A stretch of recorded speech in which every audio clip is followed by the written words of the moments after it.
Hello dear viewers, my name is Tom Weber and welcome back to Tea Talk in a brand new and improved setting, as you can see. And as promised in my last episode, I am joined today by a very special guest. Ladies and gentlemen, please welcome Mr. Jo Risch. Say hello to the beautiful people of YouTube, Jo.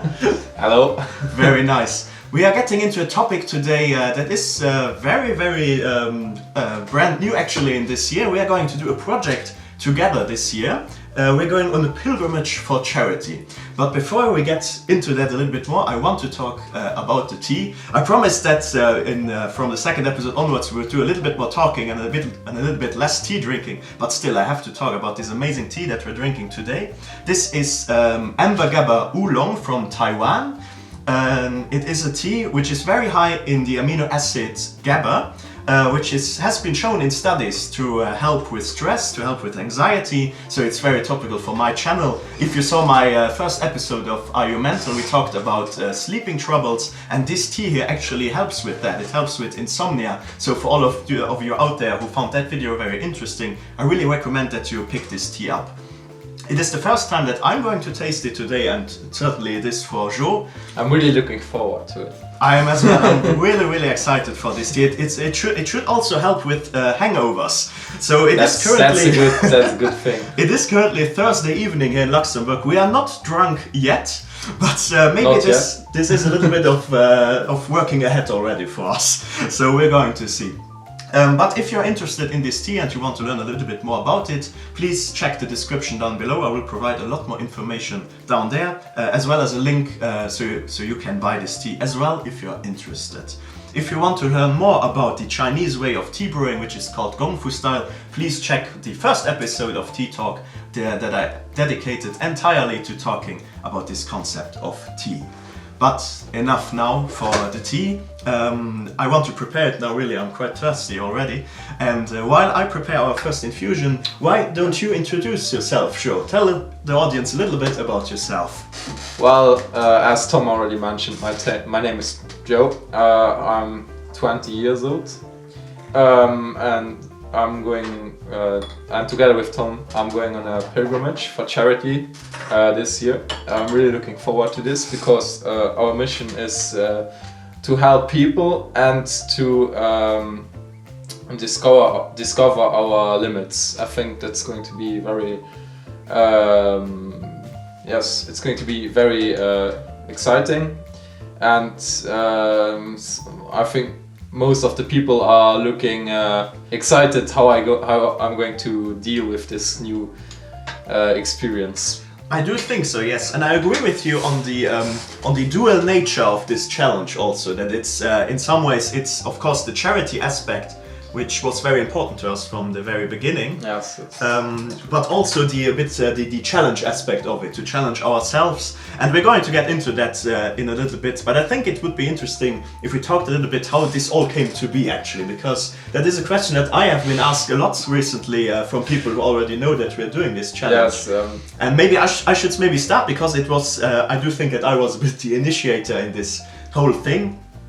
So we should maybe say more precisely which pilgrimage we're going to do. We are going to do the Camino de Santiago de Compostela, or in English the Way of St. James, which is a very famous pilgrimage route in Spain and in Portugal. I thought about doing this pilgrimage for quite some time. I've read, when I was 12 or 13 years old, I read the book I'm Off Then by the German comedian Happe Kerkeling, which really inspired me. It's a very inspiring book about the Camino and the experiences on it, and I always wanted to do this pilgrimage for myself. And so I decided about last year that I wanted to do the Camino Frances, which is one of the longer routes that you can take, after I obtained my Bachelor of Arts degree. But while this is still a little bit into the future, a lot of family members of mine suggested that I should maybe walk a shorter route first to get a little bit into this whole pilgrimage aspect. And this is where you come into play, because I talked with you about this, didn't I, in last September? I think it was during a drink. We had a drink together, and Tom actually he told me about his project to do a pilgrimage, and I never really thought about it. I've heard about it, but I never really I was never really into it. So Tom told me about it, how it works, the routes, and well, it seemed interesting to me, especially when it came with the charity aspect. So it was this aspect that convinced me to actually do this. Also to spend some time with Tom, a very good friend of mine. But it's also the fact that we are doing something for people who need help, and we are going to give this money to the International Rescue Committee. So maybe we should talk a little bit about the charity that we're actually raising money for. This is the International Rescue Committee, which is based, I believe, in the US. If not, I'm going to correct myself right now during the editing process. But yes, a charity based in the US, and you can imagine the IRC a little bit like the first responders of this world. So they are always among the first when there's big natural disasters, when there's catastrophes. They were very active recently during the crisis in Myanmar with the Rohingya refugees. You can look that up on their website. I'm going to link to it in the description of this video. But yes, we're going to raise money for the IRC. Yes. So that's the charity aspect of it. But I think we should come back maybe a little bit to the development of this project. So we told you at the beginning that I approached Jo in September last year during a little drink that we had in the evening. And I told we are not allowed to name brand names online unless they are sponsors, so I have to beep that now. But yes, in our favorite bar, let's say it like that. And we discussed this, and we talked about this idea, how we could go about it. And as soon as charity came into play, we talked a little bit about this idea of doing it on social media, doing it live, and doing it involving as many people as basically we could find in that time. And so that was also when we decided to do the social media accounts like Instagram and Facebook page. And we started doing that in January this year. We really started in 2019. We created the accounts and we went into our first shopping tours, didn't we? Huh? Yes, I think it was in January. It was end of January. End of January. Yes. We bought our backpacks. Very important buy. Very important. Yeah, I think in the shop, the shopkeeper, he he did this very nice comparison. We were looking at two backpacks. Yes. We had a Deuter there, and we had another one. And he came to us and he said, "Well, yes, the Deuter is well established and all. It's like Lufthansa," he said. And the other one is like Ryanair. Yes, exactly. It was a lot cheaper. And we really asked ourselves, why is this so much cheaper? Because it had, I think it was even a larger capacity. It had more capacity in it. I think the Deuter is 40 liters and this one was 45, I think. Yes, it was something. About that, yes. About that. So we really asked ourselves, because it was a lot cheaper. It was like, the Deuter was 170 and this one was... About 100? 115, I think it was about that. No? Yeah, it was about that. It was a lot cheaper. A lot cheaper, yeah. And so he said the Deuter is like the Lufthansa and the other one you have there is like Ryanair. Both bring you to your destination, but the decision is yours on how you want to travel there. Of course, we both decided. We had to choose Lufthansa. That was very clear for us, I think. And we're happy with it now because we went on a few practice hikes already. Yes, I think the backpacks are really nice now. Huh? They're really very well balanced. They put the weight of the backpack very well on the upper part. But I think Deuter is also a very renommed. It's a classic. It's a classic. And the same applied for the shoes, which we bought recently. Huh? And I think you have a story to tell there. With the shoes, it was a bit. I think we had to. I had to choose between. I think. 45, and 45 a little bit, let's say it like that. 45 a little bit and 46. I took the 46 and at the beginning they didn't really fit. I went on a few practice hikes with Tom and for my own, and with the time I think they are going to bring me on my destination. They fit really well now, and credits to the best shopkeeper. We had a very nice woman, we had to say. She was very nice. She was very good. I think I bought my shoes a year ago, in the same shop. Yeah. So I had mine a little bit longer already, and I already took them to a hiking trip to Austria. And that's the thing with shoes. It's also shoes you have to really practice. It's with the a little most bit. important thing.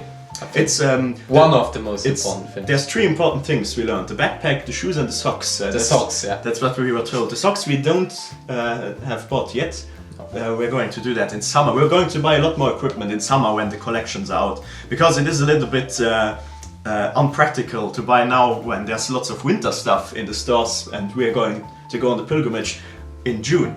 That's the next point. Yeah. June 19th, that's the starting date of our pilgrimage. You can mark that in your calendars already.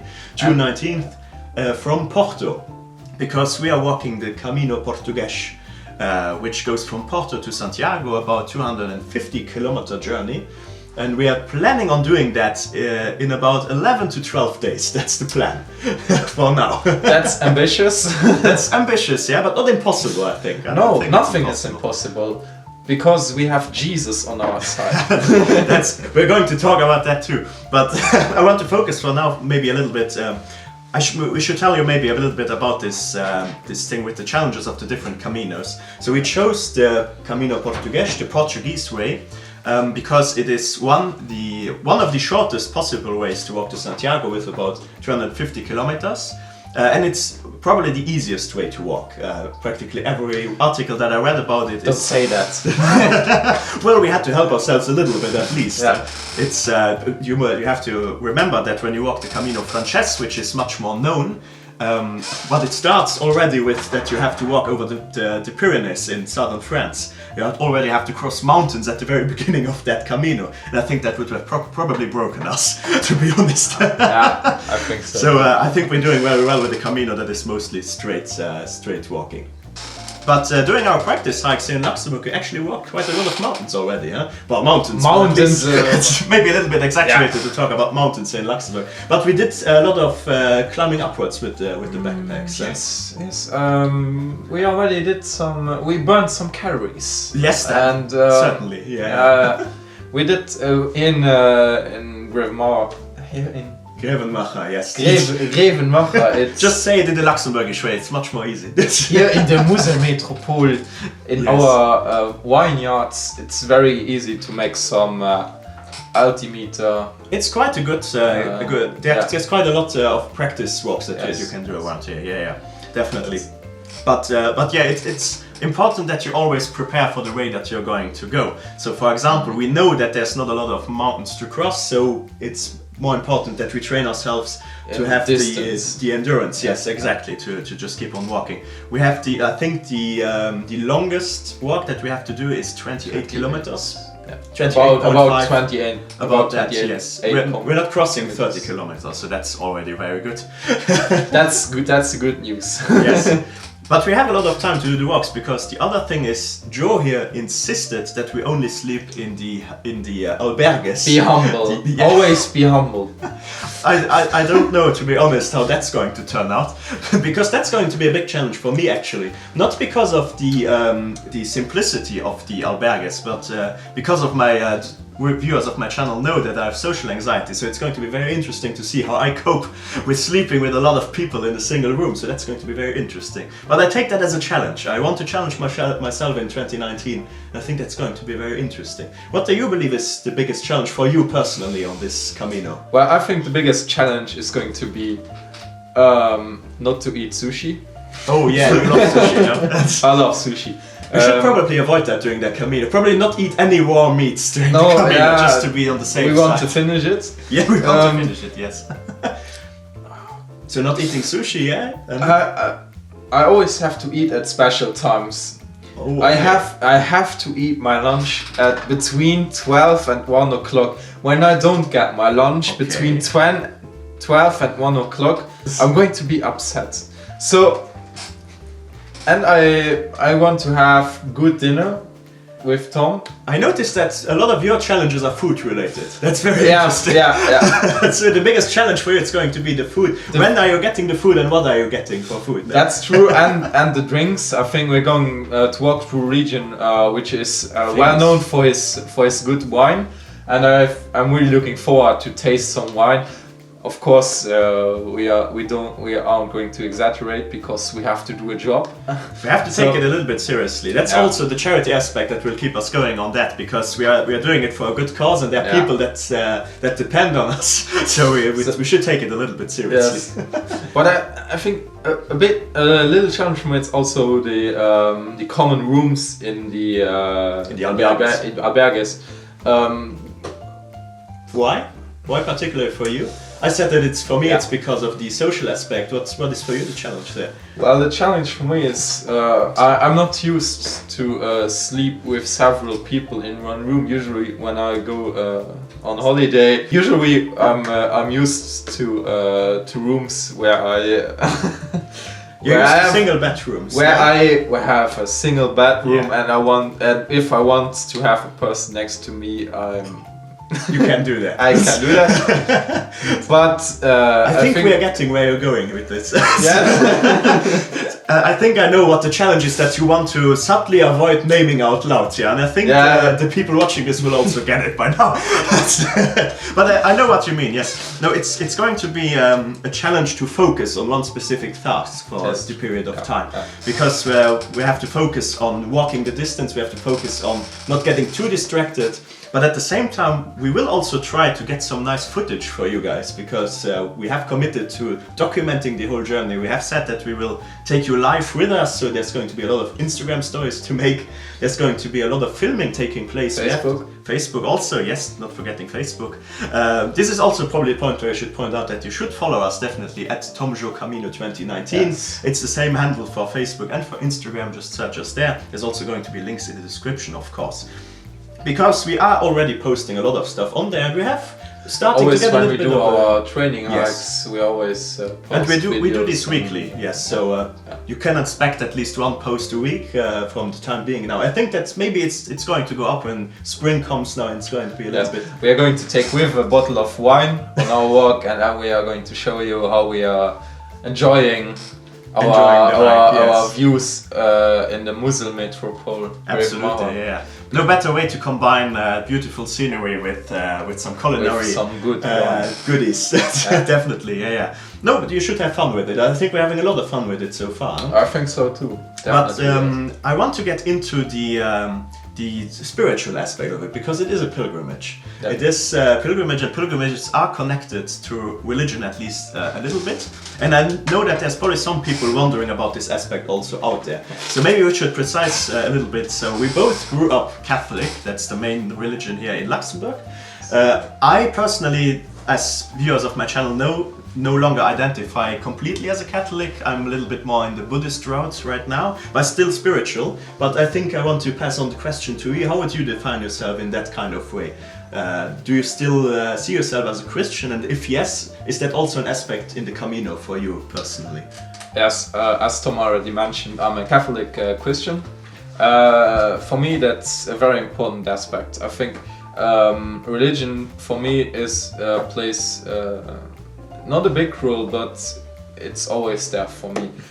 It's not that I'm going to church every Sunday. It's not that I'm going to that I'm praying every evening. But still, I think religion is very important. And for me, the Camino has. I'm doing the Camino also for religious reasons, because I'm a Catholic. Because I'm a Catholic, and I think as a good Catholic, you should have done it once in your life. It is quite famous, yes. In the church, it is quite revered, and you're also getting the Compostela at the end. This little certificate that apparently exemplifies you of all of your sins, which is quite a nice side effect, isn't it? Because I think we have some accumulated over the years. That's quite nice. Yeah, exactly. But I wanted to talk a little bit about religion, because I think it is a topic. It's very difficult to talk about it without immediately dropping a hornet's nest today, especially on the internet. But I think you can talk about it in a quite open way and without hating on entire communities or having bigotry be a part of it. And that's also why I was so insisting on doing this promotional video that we did a few weeks ago with a certain Jesus Christ. If you have followed us already on our socials, you have seen this video. video, we paid a guy from California whose name really is Jesus to make a promotion for our channel. And you can check out one of my last videos I did about the guy, because he has quite some interesting situations going on for himself. You should check that out. We're not going to get into this now because it would take just way too long. But I thought it was a nice aspect because he did it in a very entertaining way and but still religion was connected to it. So I think that was quite a nice part of it, wasn't it? I think so too. I really liked it because it's Jesus. Well, it's not to be taken too seriously. Yes, exactly. As Tom mentioned, we are both Catholics and not die-hard Catholics. We are not fundamentalists. No, we're not marching on the streets against abortions or gay people or anything like that. We see it as a part of our private lives. I see our spirituality. Of course, yes. But yes, I believe besides of the tea, we talked about the Camino. I think we gave you enough reasons to support us. I think so too. We named a few, huh? Yes. Yeah, and I think when this episode is going to go up, I hope to bring it out at the end of February. When it's up, you can tell me if I was right about that or not. We have certainly some hikes planned for the future. I think. We have some training sessions left. Yes. I'm going on holiday, so there's going to be a little bit of a break in between. But I think I'm going to entertain you for myself. I hope so. I hope so. He has to also train his English a little bit. This was quite an experience today, because before we started here, he asked me in which language are we doing this, and I said English, and it was already. I had to improve a bit. I know I have a Luxembourgish accent. A bit. It's like in French, a little Luxembourgish accent, but I think for the first video it's that's okay. quite alright. Yeah. That's alright. Yeah. No, it's all. I think the people are very understanding about that. I think they understand the message. Yes. Yeah. And I think the next video we're going to talk in Swedish. In Swedish, okay, new challenges. But yes, I think that's about all we had to say about this. I think we managed to wrap this Camino project very nicely. So. I think we are going to drink a lot more of this tea as soon as the camera is off. I'm certainly down for it. Yeah. But all in all, I want to say thank you very much, dear viewers, for watching this episode of Tea Talk. I want to thank my first guest on this episode, Jo Risch. Yeah. Thank you very much for coming on and having some tea with me. Thank you for the invitation. It was my pleasure. And as always, dear viewers, it is my duty now at the end of a video to remind you how you can support this channel and the work that I'm doing on this channel. The easiest way and the cheapest by far to do it is to subscribe to my YouTube channel if you haven't already. If you found this video entertaining or interesting, leave a like on the video and let me know. It would really make my day. Leave a comment and tell me some criticisms that you have or some questions that you have for the topics that we discussed today. If you want to support the channel a little bit more directly, please check out my design shop Albatro, which I co-founded with a friend. It's shop.spreadshirt.net/albatro, where you can buy original artworks and designs on several different clothing items like t-shirts or hoodies, or even on tote bags or pin buttons. And there's going to be a lot more new designs coming in the near future, so please, I would really invite you to check the store out. Thank you very much. So, all in all, other than that, I would say I was Tom Weber, this was Jo Risch. Thank you very much for watching. It was an absolute pleasure talking to you, and I really look forward to speaking with you again in my next video. Goodbye. Goodbye.